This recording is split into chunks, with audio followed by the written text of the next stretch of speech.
Sa magandang araw sa inyong lahat mga ka-G-Lovers. Muli na naman nagbabalik, Giovanni B. Itong dinala sa atin, problem nito ay ito, may nakita na nga akong shorted. So tinanggal ko na nga siya, yung MN1526 saka MP1526. So nasunog na to, kaya hindi ko na tinisting, tinanggal ko na yan dyan. Kasi nagpa-order muna ako nito ng ganitong parts kasi wala ako nito. Okay lang sa drive o sa pre-drive kasi meron tayo niyan. Pero dito sa output, wala na tayong pampalit, kaya nagpa-order muna ako. So bali, nung nakakuha na tayo ng order nito, dumating na, saka natin to ginawaan ng video. Yan, tanggal-tanggal na yan, sunog na. Tapos may isa pa dyan na pre-drive na nabali na dahil sa pumutok na siya. So alamin natin yan mamaya. Ito yung transformer nito, napaka liit lang. Pero medyo mabigat naman.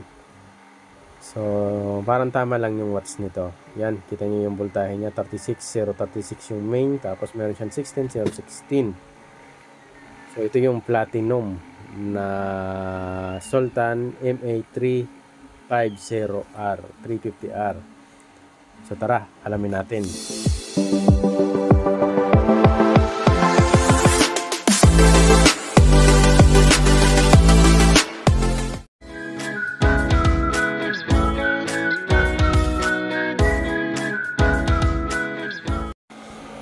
Bali, ito muna, gagawin natin, tatanggalin natin yung mga sunog dyan, tapos yung mga inakala natin na sira, so tatanggalin natin para ma-check na rin natin. So pag may nakita tayong sira, palitan natin agad siya. So pag natapos natin siya, siyempre check natin yung voltage biasing nito, yung voltage nga. Kung normal naman, sige, kabit na natin yung output, tapos audio test tayo. Pag normal naman yung audio, patugtog tayo. So yan yung mga kailangan natin gawin proseso. So, una muna ito, tanggalin natin yung mga nakita natin na sira, tapos yun nga, pasunod-sunod tayo.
So, bali yan na mga ka-G-Lovers. So, natanggal na nga natin yung mga nakita natin na sunog. Yan, sunog din dyan.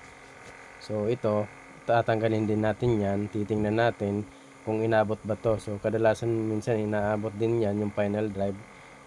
So, pero hindi pa natin alam. Pero tatanggalin pa rin natin yan. So, bali tanggalin din natin to. Yan, tanggalin na rin natin.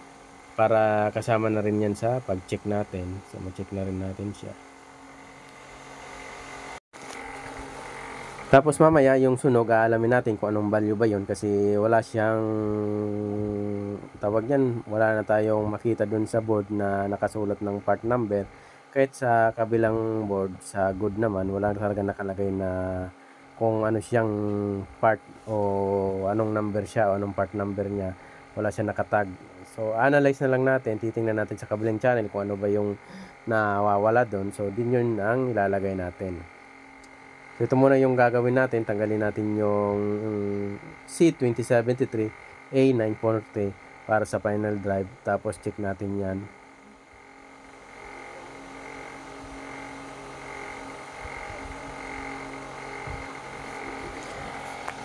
So, titingnan natin.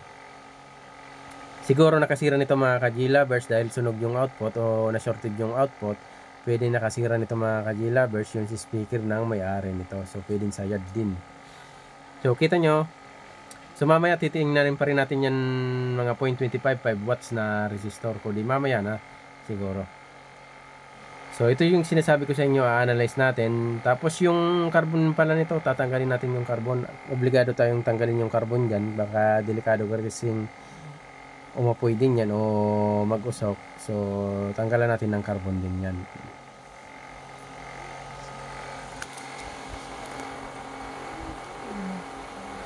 So pag tiningnan natin yan, ito wala siyang tag, di ba? Wala siyang makita, wala tayo kahit sa 2073 A940 wala tayong makitang tag.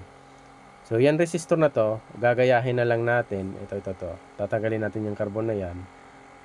Gagayahin na lang natin yung kabila niyan. Tapos ito pa, oh. Yan. So ito, malamang ito yan siguro. Yan, gagayahin natin, parang 10 ohms lang yata yan. Tapos itong resistor na isa, yan, sunog na yan, gagayahin natin sa kabila. So ito siguro yan 180, parang 180 ohms. Yan yung katapat din niya.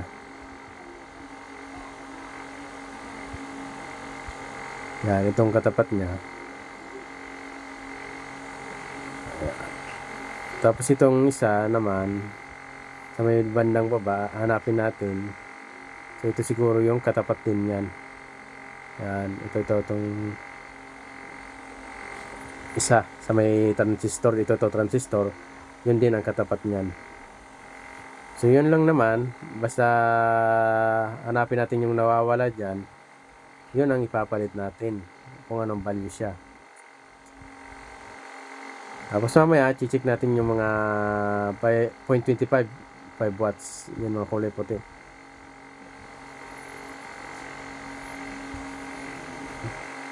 Tapos itong transistor na natanggal, siguro may part naman to, makikita din natin yan.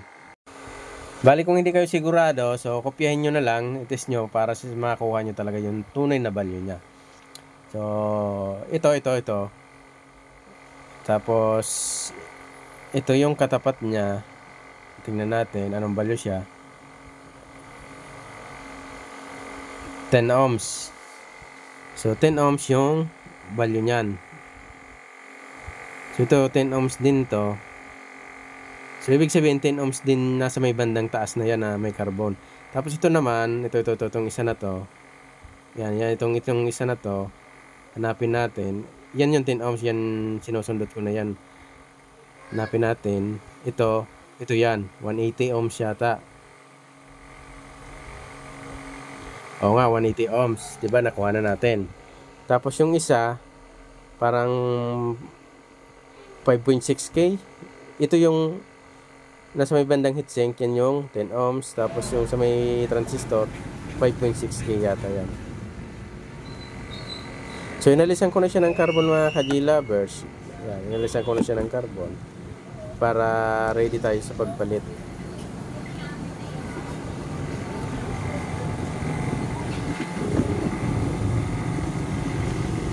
So bali ginamitan ko siya ng cutter kanina para maalisan ko lang siya ng carbon. So pasensya na kayo sa kuha natin kasi medyo tinatamaan ng araw kaya medyo mo bright. So yan, parang may usok yung kuha natin, di ba? So pasensya na kayo.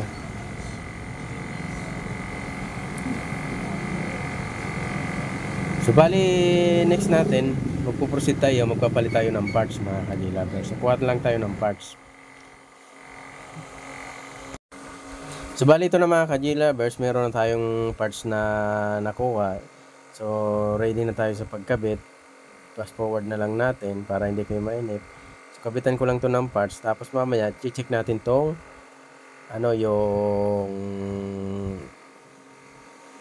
yung 5 watts pala na 0.25.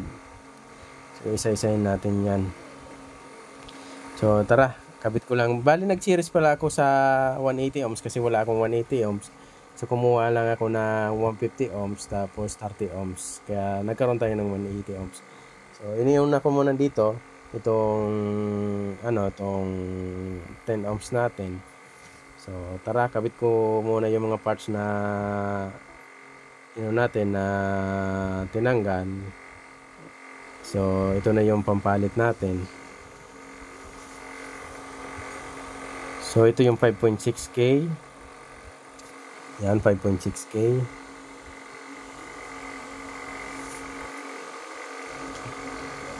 Tapos so yung 180, yung sinasabi ko sa inyo, nag-series ako sa 180.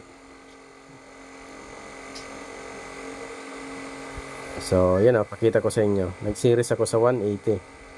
Yan, 30 ohms tapos 150 ohms. So yan, almost 180, 177. So nasa 180 din yan. So yan ang mga ka-J-lovers, kabit lang natin to. Tapos yung ano pala, chinik natin yung 2073. Tapos A940. So okay naman yon, chinik na rin natin yon. So pwede natin ipalit. So ito, kung hindi ako nagkakamali, parang 551 to o 5401. So nakalimutan ko na. So basta diyan lang yung part number dyan, dalawa na yan, 551, 5401. So may nakalagay naman yun kasi hindi naman totally nabasag yung ano, yung transistor to na maliit. Nakalimutan ko lang, parang 5401 yata yan. So tara, kabit ko lang to. Yan, tapos resolder natin. Tapos check natin yung 0.25, 5 watts mamaya.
Mali na set na natin yung multimeter, nakita nyo naman.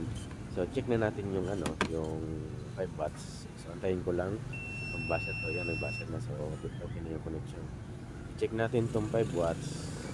Open siya. Itong isa ay good.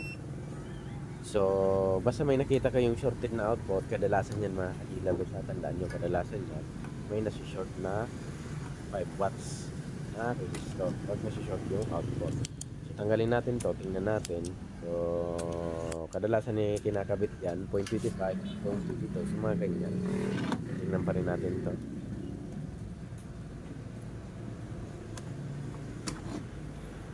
So lapitan natin 0.22, 5 watts. So kuha lang ako ng pampalit nito. Tapos check pa tayo. So tandaan nyo yan mga ka-J-lovers, lalo sa mga baguhan na pag may nakita kayong output na shorted, check nyo agad din itong 5 watts. So kadalasan tinatamaan nyo. Walang tayong pampalit, ibang design na yung pampalit natin.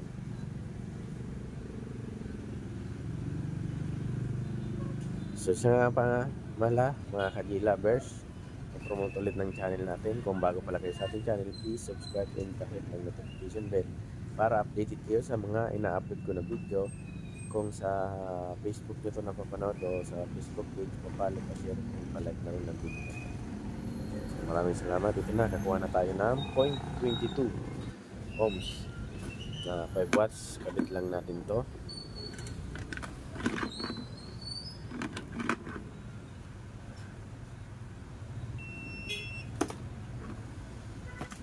Okay na yan.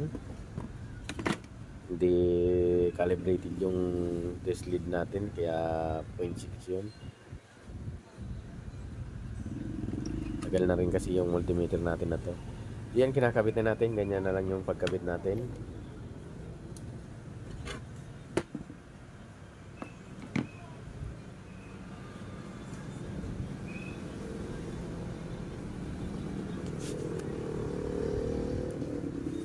So yan na mga ka-G lovers, kinakabit ko lang tong 5 watts. Okay. Ikabit na natin yung 5 watts. So ano pa ba? Titingnan pa natin ano pa ba yung kailangan natin.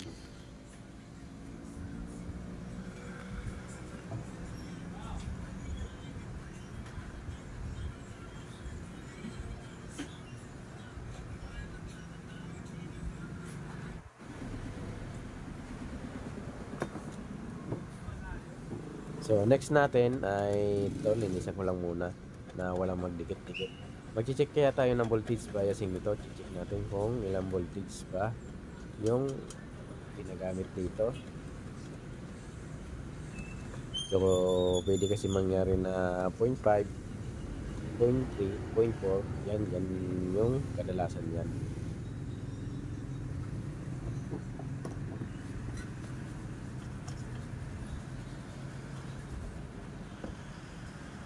Okay. So try natin siyang i-test. So hanapin ko lang yung pwesto ng multimeter natin.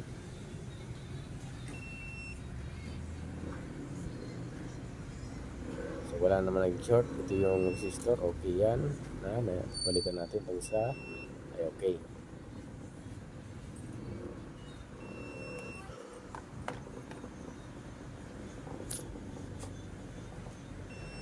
So tinignan ko yung linya kung magka-connect. So okay naman.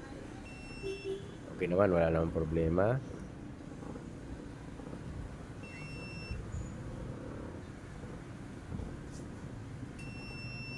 Okay. Next natin, check natin yung voltage biasing nito.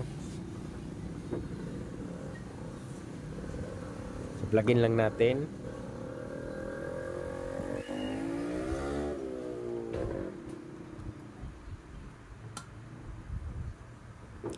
Yan, plug-in lang natin siya.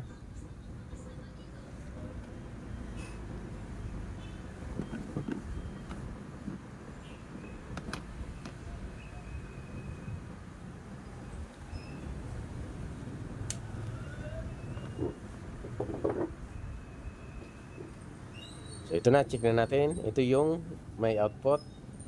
Ito yung good, 0.3. 0.4. Ito naman yung walang output na nakalagay, 43. Kabila. So same lang 43. So okay na yung biasing niya. Napakataas lang kasi wala pa siyang output. So may mga ganyan na design. Hindi lahat nasa 0.5, 0.3, 0.4 yan pag walang output. So tandaan nyo yan ha, mga ka-G lovers, lalo na sa mga baguhan. So ito 43, 43, almost the same sila. So malamang sa malamang okay na rin yung biasing nito. Para mas lalo makasigurado tayo, so steady lang natin dito sa end to end. Parang nagbabias lang tayo end to end yan. Tapos stop tayo, hanapin natin yung input at yung drive nito. Kung saan siya drive, dapat bumaba siya ng 43, diba? So hanapin lang natin, pindot-pindot lang tayo dyan. Bumaba dapat yan. Yan, bumababa, gumagalaw. Hanapin pa natin yung pinakasubo niya na input. Yun.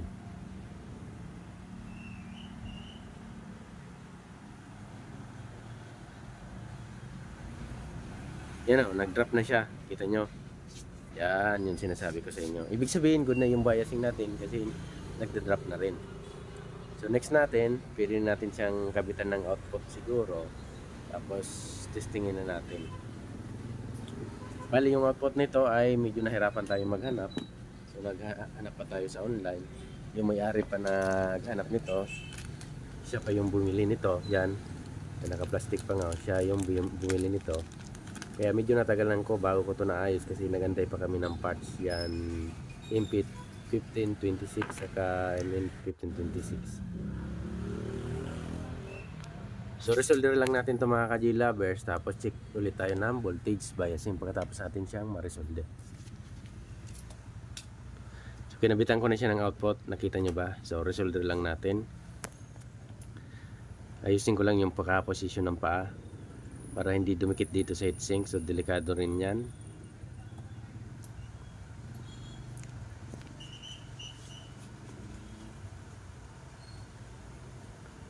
So ito rin, bali resolder lang natin to mga ka-G lovers.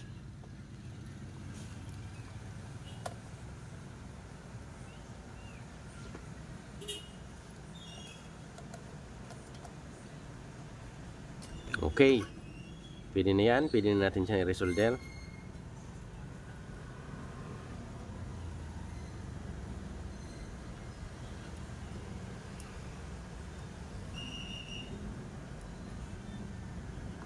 Tapusin lang natin siyang i-resolder.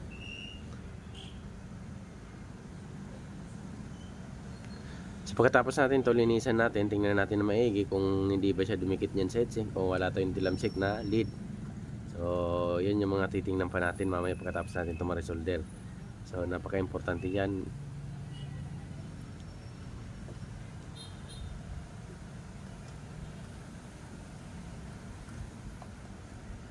Yan na mga ka-G lovers, na resolder na natin. Nalisan ko lang ng mga maliit na tilamsik na lead.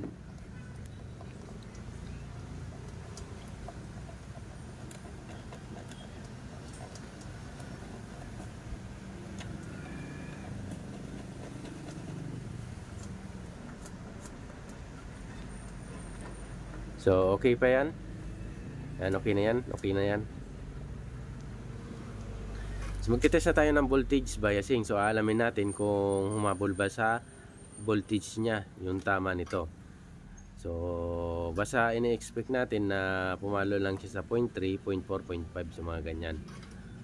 Pag nasa range siya, ibig sabihin good yan mga ka-G lover. Pwede natin siyang testingin sa speaker para mapakinggan natin ng actual.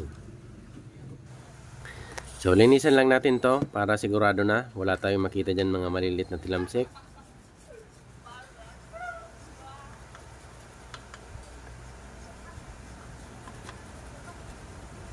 Yan, okay na yan mga ka-G lovers.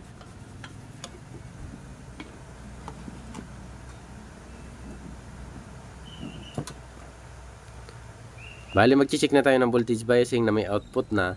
So alamin natin kung mag-drop down na ba siya. So ini-expect natin na sa 0.3, 0.4, 0.5 yung mga ganyan. Pag nasa range yan, ibig sabihin good. Pag wala sa range, may problema yung drive. So mag-check tayo niyan sa drive. So tara, tingnan natin.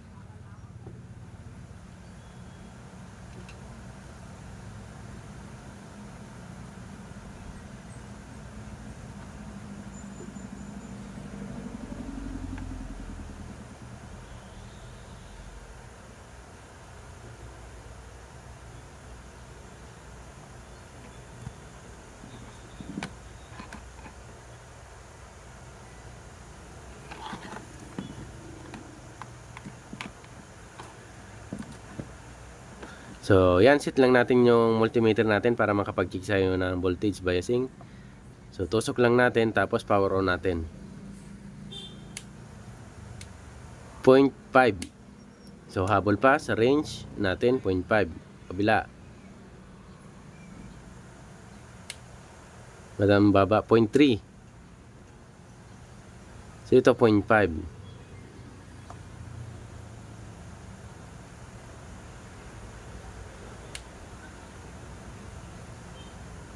Yan.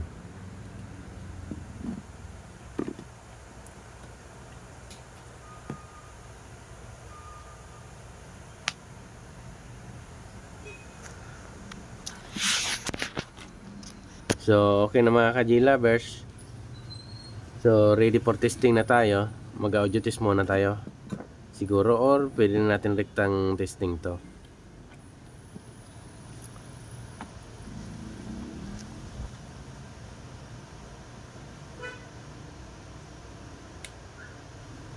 Yan, pinawaran natin. Inulit ko pa siya pag testing ulit. 0.5. So, ganun pa rin. 0.5, 0.3. Sa kabila,